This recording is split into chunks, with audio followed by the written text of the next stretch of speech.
Welcome to the Maria Liberati Show, where food meets art, culture, and life, where every story is seasoned with a little bit of the art of living. Today, I'm especially excited to bring you a conversation that blends curiosity, creativity, and the power of storytelling. My guest is author Eric Oliver, a writer whose work invites readers to look a little deeper into the world around them and into themselves. Eric has a gift for exploring the human experience with honesty and imagination, and his latest work is no exception.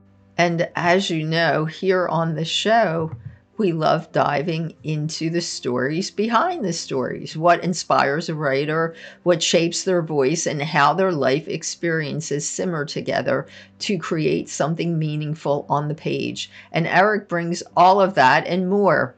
So whether you're a reader, a writer, or simply someone who loves a great conversation, you're going to enjoy this one. But before we jump into today's interview, I thought it would be fun to share a little February inspiration with you. You know, February may be the shortest month of the year, but it's filled with so many beautiful traditions, flavors, and moments that remind us to slow down and savor life, very much in the spirit of Italian living. So here are 10 February inspirations to bring a little warmth and creativity into these winter days. Number 1, February is National Heart Month, which makes it the perfect time to embrace heart-healthy Mediterranean ingredients, olive oil, tomatoes, leafy greens, which are the foundation of so many Italian. It is also the month of amore, or love, with Valentine's Day right in the middle. In Italy, food is one of the most heartfelt love languages, so it's a wonderful time to cook something special for someone you care about. Number 3, February may be short, but it's full of sweet traditions, from chocolate festivals to Carnival and Mardi Gras. Treats like chiacchiere and fratelli are traditional sweets that are served in Italy for this time of year during Carnival. And if you go to my blog at marialiberati.com, you will find some traditional Carnival sweets. You'll find recipes for them. Number 4, speaking of Carnival, many celebrations fall in February. Think masks, costumes, and foods that have been part of Italian culture for centuries. Number 5, it's also peak citrus season. Blood oranges, mandarins, lemons, all those bright flavors that lift the spirit in the middle of winter. Number 6, February is National Library Lovers Month, which feels especially fitting today as we welcome an author to the show. Number 7, it's a month that encourages cozy living. Warm soups, rustic breads, and slow-cooked comfort dishes that make the kitchen feel like the heart of the home. Number 8, February sits between the rush of the new year and the renewal of spring, making it a wonderful time for a creative reset. Perfect for writers, artists, and anyone looking to spark new ideas. Number 9. So in Italy, February 13th is sometimes celebrated as La Festa degli Amici, the Day of Friends. So it's a day to honor friendships with small gestures or shared meals. And number 10, and of course, every 4 years, February gives us an extra day, a little reminder to take a leap of faith towards something new. And speaking of creativity, inspiration, and taking leaps, today's guest embodies all of that. I'm thrilled to welcome author Eric Oliver, a writer whose work invites readers to look deeper into the world around them and into themselves. Eric has a remarkable way of blending imagination with insight, and his storytelling opens doors to new perspectives. So settle in. Maybe pour yourself also a warm espresso or a cup of tea and join me as we explore Eric's creative journey, the ideas behind his writing, and the stories that shape his work. Let's dive into the conversation. And my special guest today is professor of political science at University of Chicago and author Eric Oliver. And he's got a really interesting book to help us all find our true selves. Eric, thank you so much for being here. Hi, Maria. Thanks so much for having me.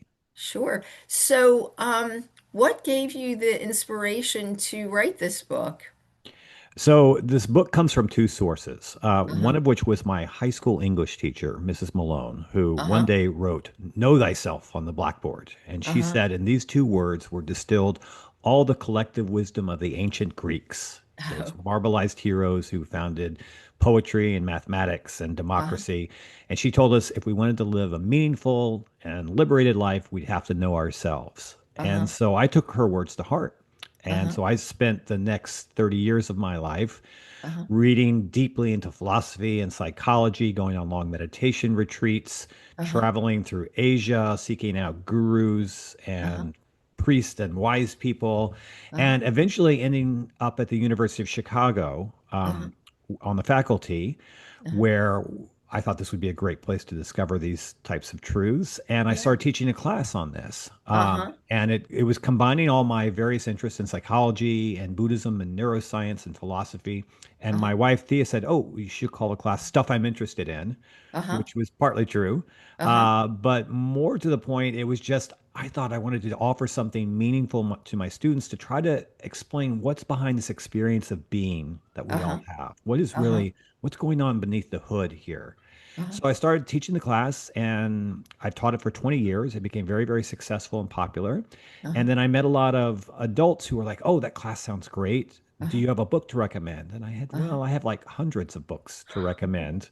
Uh-huh. So I thought, well, maybe here was an opportunity to do something useful. Uh-huh. So I started writing a book that combined all of these different wisdom traditions to try to help us understand what this self is that we Right. experience, and then more importantly, why it goes wrong and what we can do to make it work better. Uh-huh. That sounds really interesting. So any we only have about 10, 15 minutes, but are there any quick kind of things you can just tips or, things you can tell us that maybe would be a start to going to finding our true selves? Sure. And, it starts with curiosity. Uh-huh. And just willingness to say, maybe there's more to my life and my experience of being than what commonly meets my eyes. And I'll Uh-huh. give an example of this. One of the things I like to tell my students is that we are not things, we are processes. Or Uh-huh. another way of saying it, we're not nouns, we're verbs. If you Right. look into your body, there's no part of you that's really static. Uh-huh. Your cells are metabolizing lots and lots of energy. You have molecules constantly going in and out of you. Even your thoughts and your consciousness are the result of electromagnetic impulses that are coursing through your neurons. Uh-huh. There's nothing about us that's fixed. We are living energy systems. Uh-huh. And the good news about that is that that means we're not stuck. You can't really say that you're a bad person or Uh-huh. that you're an awful person. We oftentimes get caught in these negative cycles and thinking Right. about ourselves because you're not fixed. Right. You're not a thing, you're a Mhm. process. Mhm. Now, the flip side of that is processes are hard for us to understand. Uh-huh. We like to describe things in terms of things because they're tangible and they're legible for us. Uh-huh. Processes, like how do you describe a river? Uh-huh. It's trickier, Uh-huh. and that's where the journey of curiosity begins. It's like how can I begin to describe and understand this river or fire or whatever metaphor you want to describe this process that is Right. you. Ah, that's really interesting. So yes, it begins with curiosity. And I think so many of us really haven't really discovered what our true self is because of limiting beliefs, and many things. Just many things. Sure. And once we get into this, here's the thing. We actually have many layers of self. We're not Uh, just a singular self. You uh-huh. could say part of yourself are your cells, which in each Right. of your cells, They are metabolizing energy and keeping themselves going. And then you have like an animal self, which is all of these cells coming together in your Uh-huh. mind and your bones and your sense organs and your Uh-huh. brain. We have a linguistic self because we humans have language. And so we Uh-huh. create culture and we create laws and morals and identities.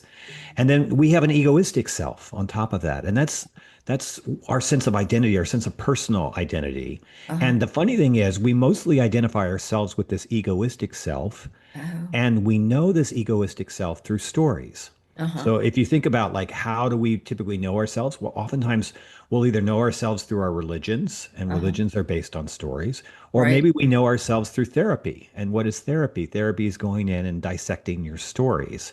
Right. And so one of the things to begin to understand about ourselves is that we live by stories. Uh-huh. And then we need to ask ourselves, are the stories that we live by ones that we have written for ourselves, or were they written by other people for us? Huh. And were they written by the culture writ large? Were they written by our parents in terms of their Uh-huh. expectations for us? Right. Were they written by someone who might not necessarily have our best interest at heart? Uh-huh. And how can we begin to become the authors of the stories that dominate our lives? And Uh-huh. that's another really important thing about getting to know oneself. It's claiming authorship over the story of your own life. Uh-huh. Huh. Really, really, very, very interesting. Yes, very interesting. So it's definitely something that would make somebody sit down and really start thinking about. So in your book, do you have like steps to kind of follow to try and find your true self?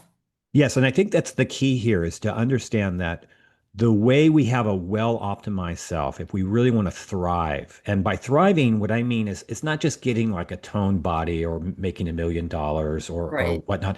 What I mean by thriving is having an inner contentment, Uh-huh. a real deeper sense of luminescence and effervescence that I think Right. really deeply spiritual people enjoy. If we Right. want to cultivate that, we need to look at the possible imbalances that exist in all of these different layers of self. And Uh-huh. it starts with ourselves. And we were talking about food earlier. Right. Um, Oh, yes. and and the best thing that we can do, for example, to take care of our cellular self are Right. the pretty basic, straightforward things. Eat a healthy diet, Uh-huh. of fruits and vegetables, avoid refined carbohydrates, saturated fats, Right. too much alcohol, get enough Uh-huh. sleep, and most importantly, connect with people you love, Uh-huh. Yeah. and have that kind of social connection. Like that works even at the cellular level. It's Uh-huh. amazing that our cells respond to that. Right. Um, Right. so that's how we can exist with this. With the animal self, think about what your animal self needs. It needs certain kinds of sleep routines. It has its own circadian rhythm.